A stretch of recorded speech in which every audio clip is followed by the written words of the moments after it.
Hi, മറ്റൊരു പുതിയ വീഡിയോയിലേക്ക് വീണ്ടും സ്വാഗതം.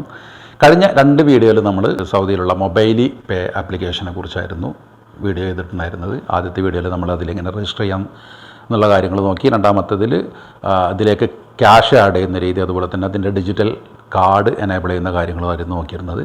ഇന്ന് ഈ മൂന്നാമത്തെ വീഡിയോയിൽ നമ്മൾ നോക്കുന്നത് നമുക്ക് എങ്ങനെ ഇൻ്റർനാഷണൽ ട്രാൻസ്ഫർ ചെയ്യാമെന്നുള്ളതാണ്. നമ്മൾ മറ്റുള്ള ആപ്പുകളിലൊക്കെ തന്നെ ഇൻ്റർനാഷണൽ ട്രാൻസ്ഫർ ചെയ്യുന്നുണ്ട്, STC പേ, UR പേ, ഫ്രണ്ടിലേക്ക്. അതുപോലെ തന്നെ ഇതിനും അതേ രീതിയിൽ തന്നെ സിമ്പിളായിട്ട് നമുക്ക് നാട്ടിലേക്ക് ക്യാഷ് ആക്കാൻ സാധിക്കും. അപ്പോൾ അതെങ്ങനെയാണെന്നാണ് ഈ ഒരു ചെറിയ വീഡിയോയിൽ നമ്മൾ ചെയ്യുന്നത്. അപ്പോൾ ആദ്യമായിട്ട് വീഡിയോ കാണുന്നവർ ഇതിൻ്റെ രജിസ്റ്റർ ചെയ്യുന്ന കാര്യങ്ങളൊന്നും അറിയാത്തവരാണെങ്കിൽ ആ വീഡിയോ ഒന്ന് പോയി കണ്ടിട്ട് വരിക. അതിൻ്റെ ലിങ്കൊക്കെ ഞാൻ ഡിസ്ക്രിപ്ഷനിൽ കൊടുത്തിട്ടുണ്ട്. ഓക്കെ, അതുപോലെ തന്നെ സൗദിയിലെ ഇത്തരം വിഷയങ്ങളൊക്കെ തന്നെ ഒരു പ്ലേ ലിസ്റ്റായിട്ട്, സൗദി റിലേറ്റഡ് പ്ലേ ലിസ്റ്റായിട്ട് ഞാൻ ചാനലിൽ വെച്ചിട്ടുണ്ട്. അപ്പോൾ അത്തരം കാര്യങ്ങളൊക്കെ, ഡൗട്ടുള്ള കാര്യങ്ങളൊക്കെ നിങ്ങൾക്ക് അവിടെ പോയിട്ട് സെർച്ച് ചെയ്യാവുന്നതാണ്. അപ്പോൾ നമുക്ക് കൂടുതൽ വൈകാതെ മൊബൈലി പേ വഴി എങ്ങനെ ഇൻ്റർനാഷണൽ ട്രാൻസാക്ഷൻ നടത്താം എന്നുള്ള കാര്യങ്ങൾ പെട്ടെന്നൊന്ന് കണ്ടിട്ട് വരാം. ഇൻ്റർനാഷണൽ ട്രാൻസാക്ഷനാണ്, ക്യാഷ് ആഡ് ചെയ്യുന്നതും വിസ കാർഡ് എനേബിൾ ചെയ്യുന്നതൊക്കെ കഴിഞ്ഞ വീഡിയോയിൽ നമ്മൾ പറഞ്ഞിരുന്നു. അപ്പോൾ നമ്മൾ ക്യാഷ് ആഡ് ചെയ്തതിന് ശേഷം നേരെ രണ്ടാമത്തെ ഓപ്ഷൻ ഇൻ്റർനാഷണൽ ട്രാൻസാക്ഷനിൽ എടുക്കുക. അതിനുശേഷം ആഡ് ന്യൂ മെമ്പർ എന്ന് കൊടുക്കുക. പിക്ക് എ കൺട്രി, ഇതിൽ നിന്ന് നമ്മൾ ഇന്ത്യ എന്ന് സെലക്ട് ചെയ്യുന്നു. ഇനി താഴെ 3 ഓപ്ഷൻ കാണാൻ നിങ്ങൾക്ക് ക്യാഷ് പിക്കപ്പ്, അവരുടെ ഓഫീസിൽ പോയിട്ട് പിക്ക് ചെയ്യുന്ന ആ ഒരു ഇതാണ്. നമ്മൾ ബാങ്ക് ട്രാൻസ്ഫർ സെലക്ട് ചെയ്യുന്നു. അതല്ലെങ്കിൽ വാലറ്റ് സെൻഡ് ഉണ്ട്, മറ്റൊരു വാലറ്റിലേക്ക് സെൻഡ് ടു ബാങ്ക് എന്ന് കൊടുക്കുന്നു നമ്മൾ ഇതിനും. അപ്പോൾ തന്നെ നമുക്ക് താഴെ അതിൻ്റെ റേറ്റൊക്കെ കാണാം. അത് ഒരു റിയാലിന് ഇന്നത്തെ റേറ്റ് എത്ര എന്ന് കാണാം. തിരിച്ച് നമുക്ക് ഓപ്പോസിറ്റാണ് വേണ്ടത് വെച്ചാൽ ഇങ്ങനെ ക്ലിക്ക് ചെയ്താൽ ഇന്ത്യൻ റുപ്പീസിന് ഇത്ര റിയാൽ എന്നുള്ളത് കാണാം. ഇവിടെ ഫീ 0 ആണ്, ഇപ്പോൾ ഓഫറാണ്. അതിനുശേഷം നമ്മൾ നെക്സ്റ്റ് എന്ന് കൊടുക്കുന്നു. ഇനി നമ്മൾ റിസീവർ നെയിം, ആർക്കാണോ ക്യാഷ് അയക്കുന്നത് അവരുടെ ഡീറ്റെയിൽസ് കറക്റ്റായിട്ട് എൻറ്റർ ചെയ്യുക.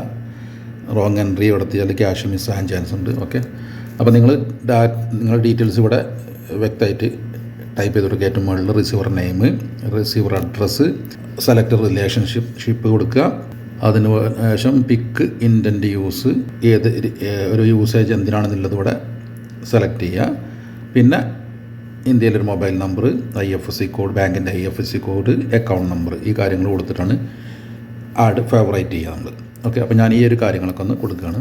നമ്മുടെ സ്വന്തം അക്കൗണ്ട് ആകുമ്പോൾ നിങ്ങൾ മൈ ഓൺ അക്കൗണ്ട് കൊടുക്കുക, അല്ലെങ്കിൽ ഫ്രണ്ട്സോ ഫാമിലി ബിസിനസ് ഏത് രീതിയിലുള്ള അക്കൗണ്ട് കൊടുക്കുക. ഞാനിപ്പോൾ മൈ ഓൺ എന്ന് കൊടുത്തു. പിക്ക് ഇൻറ്റൻറ്റ് യൂസ് കൊടുത്തു, അതിൽ ഫാമിലി ആൻഡ് ഫ്രണ്ട്സ് സപ്പോർട്ട് എന്ന് കൊടുത്തു. അതല്ലെങ്കിൽ അതേ സ്വന്തം കൊടുക്കാം. അതിനുശേഷം നാട്ടിലെ mobile number, IFSC code enter ചെയ്യുക. തുടർന്ന് അക്കൗണ്ട് നമ്പർ ആഡ് ചെയ്യുക.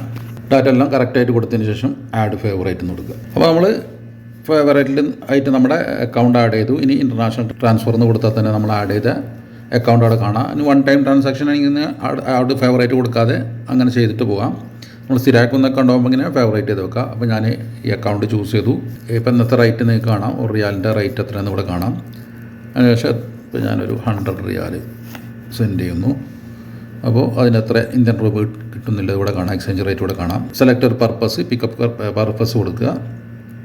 ഇപ്പോൾ ഞാൻ പേഴ്സണൽ എക്സ്പെൻസ് അങ്ങനെ എന്തെങ്കിലും കൊടുത്തു. ഓക്കെ, അപ്പോൾ നമുക്ക് OTP വരും. ഈ OTP ഇവിടെ എൻ്റർ ചെയ്യുക. അതിനുശേഷം വെരിഫൈ എന്ന് കൊടുക്കുക. അപ്പോൾ ഇവിടെ ഈ ഒരു മെസ്സേജ് വന്നത് എന്താണെന്ന് വെച്ചാൽ നമ്മൾ ആഡ് ചെയ്ത ബെനഫിഷ്യറിന്ന് ആക്ടിവേറ്റ് ചെയ്യേണ്ടതുണ്ട്. അപ്പോൾ അതിനായിട്ട് നമുക്ക് ഇവിടെ ഒരു കോൾ ഓപ്ഷൻ ഉണ്ട്. അതിൽ ക്ലിക്ക് ചെയ്ത് കഴിഞ്ഞാൽ നമുക്ക് മൊബൈലിൽ നിന്നൊരു കോൾ വരും. ആ കോൾ അറ്റൻഡ് ചെയ്തിട്ട് നമ്മൾ കീപാഡിൽ 1 എന്ന് ക്ലിക്ക് ചെയ്താലാണ് നമ്മുടെ അക്കൗണ്ട് ബെനഫിഷ്യറി ആഡ് ആവുള്ളൂ, ആക്ടിവേറ്റ് ആവുള്ളൂ. അപ്പോൾ അത് നിങ്ങൾ ചെയ്യുക. Dear mobilypay customer, new receiver has been added. To activate your receiver, press 1. To cancel, press 2. Receiver activated successfully. Thank you. ഇപ്പോഴാണ് നമ്മളെ അക്കൗണ്ട് ആക്റ്റീവ് ആയത്. ഡീറ്റെയിൽസ് ഒക്കെ അവിടെ കാണാം. ടേംസ് ആൻഡ് കണ്ടീഷൻസ് അക്സെപ്റ്റ് ചെയ്യുന്നു.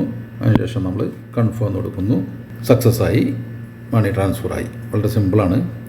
ഇനി ഇത് നിങ്ങൾക്ക് സേവ് ചെയ്ത് വെക്കണമെങ്കിൽ, ഇതിൽ ഡോക്യുമെൻ്റായിട്ട് സേവ് ചെയ്യണമെങ്കിൽ താഴെ നിങ്ങൾക്ക് സേവ് ചെയ്യുക, അല്ലെങ്കിൽ ഷെയർ ചെയ്യുക. ഇപ്പോൾ മറ്റൊരാൾക്ക് ഒക്കെ സെൻഡ് ചെയ്താണെങ്കിൽ നിങ്ങൾക്ക് സമ്മറി നിങ്ങൾക്ക് വേറൊരാൾക്ക് ഷെയർ ചെയ്യണമെങ്കിൽ ഷെയർ കൊടുത്തിട്ട് ചെയ്യാം. അതല്ലെങ്കിൽ ഇവിടെ ഡൗൺലോഡ് ചെയ്ത് വെക്കാം.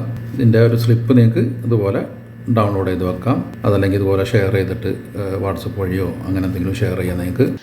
അതുപോലെ തന്നെ ഇപ്പോൾ ഇതിൽ നിലവിലുള്ള ക്യാഷ് ബാക്ക് എന്ന് പറയുന്നത് 600 റിയാലിന് മുകളിൽ അയക്കുന്ന ഒരു ട്രാൻസാക്ഷന് 10 റിയാൽ ക്യാഷ് ബാക്കാണ് കാണുന്നത്. അപ്പോൾ ഈ ഒരു രീതിയിലാണ് മൊബൈലി പേ വഴി ഇൻ്റർനാഷണൽ ട്രാൻസാക്ഷൻ നടത്തുന്നത്. എല്ലാവർക്കും മനസ്സിലായി കാണുമെന്ന് വിചാരിക്കുകയാണ്. വീഡിയോ ഇഷ്ടമായാൽ ലൈക്ക് ചെയ്യാനും ഷെയർ ചെയ്യാനും മറക്കരുത്. ഇത്തരത്തിലുള്ള നല്ല നല്ല അറിവുകൾ വീണ്ടും നിങ്ങളിലേക്ക് എത്താൻ ചാനൽ സബ്സ്ക്രൈബ് ചെയ്യാത്ത പുതിയ സുഹൃത്തുക്കൾ സബ്സ്ക്രൈബ് ചെയ്ത് നോട്ടിഫിക്കേഷനൊക്കെ എനേബിൾ ചെയ്യുക.